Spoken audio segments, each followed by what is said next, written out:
Hello, I'm Philip Stoughton. I'm here at Apex 2017 in San Diego, and I'm joined by MaryAlice Gill from Jabil. MaryAlice, good to see you. You are presenting this week. Tell me a bit about your presentation and what led to that. So in our group, we are looking at developing new capabilities for Jabil. So different team members kind of have different capabilities that we focus on. Mine is print electronics, and different areas of print electronics. One is IME, which is in-mold electronics. Okay. So we are looking at how different processes and designs will impact our performance for electronics. And so the difference for print electronics and IME versus like traditional copper boards is that it's a solution style ink instead of a copper wire, and also now we're changing form factors and designs for print electronics, so we have to understand the different impacts of process and design. So we're looking at Okay, and if we look at the way you choose those, so many cool technologies that you can apply to the manufacturing process.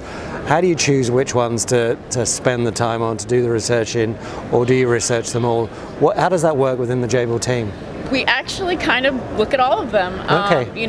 Between looking at the buzzwords and the marketing, we have a team member that kind of focuses on that. We work with our different divisions and business units in the company to figure out how we can align with what their customers are, what their customers' goals are, and what kind of products or customers that they want to reach out to, and how we can implement our technology with some of these future looking roadmaps. Okay, and Jabil's made a bit of a name for itself with women in technology, with really promoting them and getting them out there. And interestingly, this morning's keynote was Mayim from the Big Bang Theory, which I actually thought was a really good keynote. Whether you're male, female, it's empowering to see someone that's a late learner or has moved into that technology and just really seems to enjoy it. How did you get into engineering and Jabil, and how's that process been for you? So it's kind of, in a weird way, I actually can relate a lot to what she was speaking on. I got into math and science kind of later in schooling, not at a young age. I didn't have a lot of that background, like a lot of kids grow up and their parents are doctors or engineers.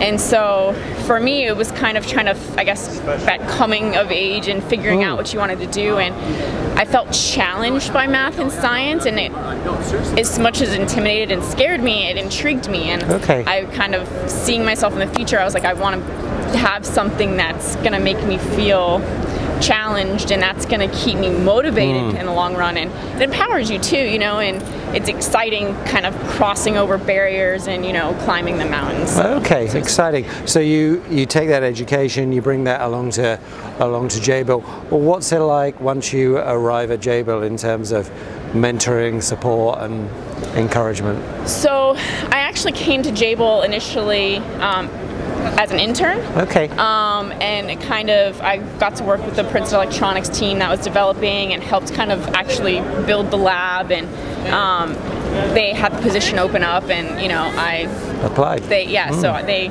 and it was good fit because I was already there and acquainted with the team. So there's a lot of the team members have kind of taken me under their wing, and you get to have your mentorship and your guidance, but you also kind of get to have your solo work and kind of make your work for yourself too. So in that way, I got to work autonomous a little bit, and then always have my background, and everyone has been always really supportive of me. And I know Jabil, I've gone to a few of the Jabil Jewels, so that's kind of nice to see other women in the industry, and even if they're not always in the more technical oriented atmosphere, it's still got that network at least. So, and I also, becoming from an intern to an engineer, a lot of the intern recruiters actually have reached out to me, so I get to go to a lot of the university outreach programs and go to the career fairs and talk to other students. And one of them is Society of Women Engineers at University of Florida, which is my alma mater.